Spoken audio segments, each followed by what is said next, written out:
And while we were in Cuba, not ever dreaming of being a part of a revolution, some months later I find myself downtown in the city of Santiago, the second largest city, and I'm at the post office in this city of Santiago, not thinking about anything really other than seeing if there was any mail that had come in for us.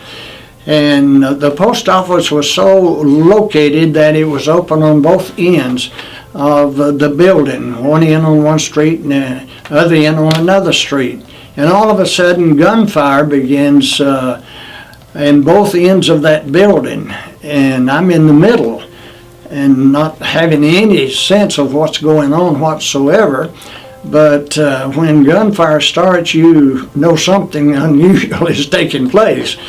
So fortunately they hadn't put the mail up that day, and there was big stacks of mail still out in the hall, which another man was in the building with me, and he and I just hid under those stacks of mail for about an hour and a half while the battle continued. Well, that was the first battle of the revolution in the island of Cuba, which we were a part of, the very first battle. And we stayed there through the entire revolution, giving the gospel to everybody that we possibly could, facing war as war really is. The bullets were real, the artillery shells were real, our house was often in the line of fire. We were almost shot many times by both sides, and our life is just a miracle life of the power of the living God to keep us in the midst of what seemed to be an impossible situation to live through. But God, through His divine grace and love and power, sustained us. Though I had guns pointed at my head and was threatened many times for my life, the Lord preserved me, and I'm still here today serving the Lord through all that we went through in Cuba. Finally, we stayed too long. We were told to go home by Fidel when he won the revolution and took over. He put an ad in all of the newspapers. All Americans have 48 hours to get out of Cuba. Well, that didn't ruffle my feathers at all, because I knew I was going to leave the island, but most Americans did. And later on it became so severe that another missionary of the Pentecostal Holiness Church and I, we sent our families home, and then he and I lived out of our home out of suitcases, as we felt like we just needed to stay with our people as long as we could. And then one day he and I came back in from visiting our people, and before we got to the house where we were staying, the neighbors were out in the yard, and we knew something was happening out of the ordinary. And they came running to meet me, and they said, Brother Skelton said, the soldiers have been here all day. You're under arrest. They've tacked a summons on the door for you to appear in court tomorrow. Well, it was an exciting time, to say the least. And I went on the porch where we were staying, pulled the summons down off of the door, and it said, you are to appear before a certain judge in the morning at 10 o'clock in the city of Santiago. Well, I knew the handwriting was on the wall, that my life was in extreme danger.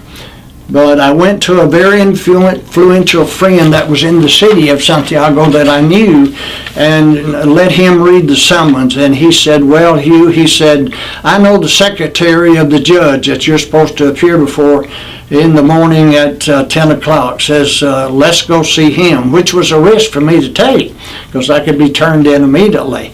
But I didn't have a choice. So we went from his house to the secretary of the judge's house that I was to appear before. The judge read the summons, and he said, he did like this, and that wasn't comforting at all.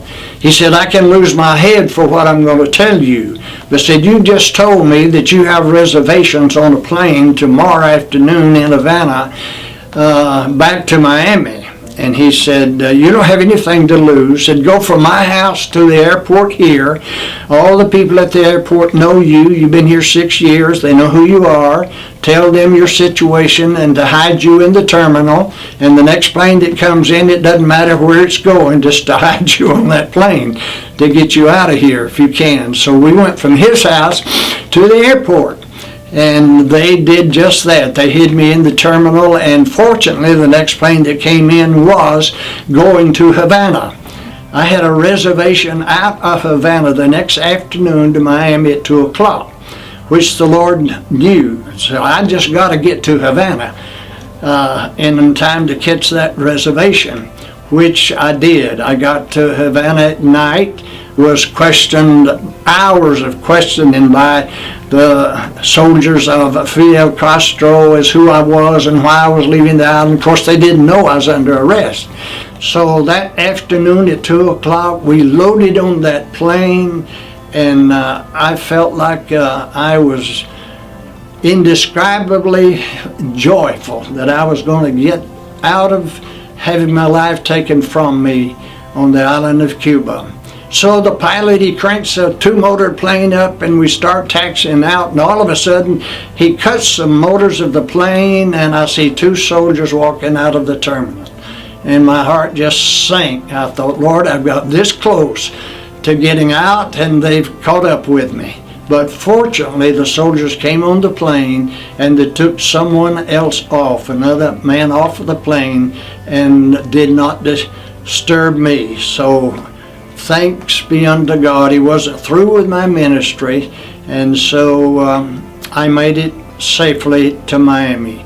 That was 50 years ago that I have been a wanted person in the island of Cuba. I could not go back because my name was on the most wanted list of men.